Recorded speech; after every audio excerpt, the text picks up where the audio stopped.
ఏంటి అర్జెంటుగా రమ్మన్నా? పని పాట లేక అష్టాచమ్మ ఆడుతున్నారంట. నువ్వు కామెంట్ కామెడీయా? చెప్తావని. నవ్వురాలా? మరి లేకపోతే ఏంటి? ఎన్నిసార్లు ఫోన్ చేశాను నీకు? ఎత్తవేంటి? పిచ్చిదానిలా కనిపిస్తున్నానా నీకు? కాదు, పిటపిటలాడుతూ కనిపిస్తున్నా. ఏంటి? ఆహా, అదే ప్రిన్సెస్లో ఉన్నా ఉంటుంది. ఆ మాటలకేం తక్కువ లేదు. నువ్వు ఫోన్ ఎత్తకపోయి ఉంటే పిచ్చిదాన్ని అయిపోయి ఉండేదాన్ని. నీ ప్రేమలో పీకల్లోతు కాదు, తలలోతు దాకా మునిగిపోయాను. నువ్వేమో పట్టనట్టు పొద్దున్న లేస్తే డుష్షుం డుష్షుమని వాయిస్తావు. ఆ వాయించేది వేరే చోట వాయించుంటే ఈ పాటికి పెళ్ళైపోయి 2 పిల్లలు కూడా పుట్టుండేవాళ్ళు. ఏయ్, ఏంటా సెన్సార్ లేని మాటలు? Don't misunderstanding my dear. ఈ పౌరుషం ఏదో మా వాళ్ళ దగ్గర చూపించుంటే ఈ పాటికి మన పెళ్ళయి ఉండేది అంటున్నా. ఓ అదా, నేను మన వాళ్ళని నొప్పించి కాదు, మెప్పించి పెళ్లి చేసుకోవాలనుకుంటున్నా. ఎందుకో పాపం. చూడు, ఈ రోజుల్లో చాలామంది యూత్ వాళ్ళ లవ్ కోసం 25 ఏళ్ళు అల్లారు ముద్దుగా పెంచిన తల్లిదండ్రులను వదిలేసి వాళ్ళు ప్రేమించిన వాళ్ళతో వెళ్ళిపోతున్నారు, కుటుంబాలను వదిలేస్తున్నారు. నాకు అది నచ్చలేదు. నువ్వైనా నేనైనా మన కన్న వాళ్ళని ఒప్పించి పెళ్లి చేసుకోవాలన్నదే నా అభిలాష. ఏమంటావు? ఆలోచన బాగానే ఉంది, ఆచరణలో సాధ్యమేనా? ఎందుకు కాకూడదు?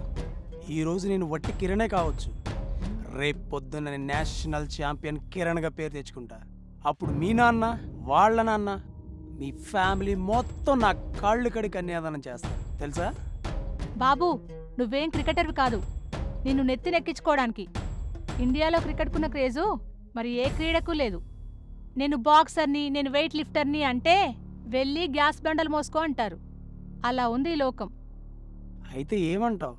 ఇలా అయితే మన పెళ్లి జరగడం కష్టం. నీకేమో బాక్సింగ్ పిచ్చి, నాకేమో నువ్వంటే పిచ్చి, మా వాళ్ళకేమో క్యాస్ట్, డబ్బు, స్టేటస్ అంటే పిచ్చి. అవేవీ నీ దగ్గర లేవు కాబట్టి ఈ పెళ్లి జరగడం చాలా కష్టం. చూడు కావ్య, నీకంటే ముందు నేను బాక్సింగ్ని ప్రేమించాను, ఆ తర్వాతే నువ్వు నా లైఫ్లోకి వచ్చావు. నేను ఇప్పటికిప్పుడు క్రికెటర్ని కాలేను, సెంచరీలు కొట్టలేను. చూడు, మన ప్రేమ అనే క్రికెట్లో ఓపెన్ బ్యాట్స్మెన్గా దిగి రెచ్చిపోయి బ్యాటింగ్ చేయమంటే మాత్రం చేస్తాను. నీ ప్రేమ అనే కప్పును గెలుస్తాను.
వెయిట్.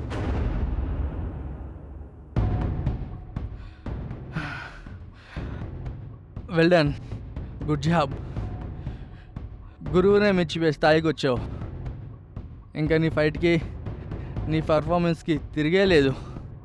ఇదే ప్రాక్టీస్ కొనసాగించు. స్టేట్ లెవెలే కాదు, ఏకంగా నేషనల్ లెవెల్ కప్పు గెలుస్తావు. థ్యాంక్ యూ గురూజీ, ఇదంతా మీరు నేర్పిన విద్యే. రేయ్, లవ్ కొవ్వేం లేదు కదా? అది గురూజీ. కావేనే కదా? ఆ, రేయ్, నువ్వు మెడల్ సాధించే వరకు అవన్నీ దూరం పెట్టు.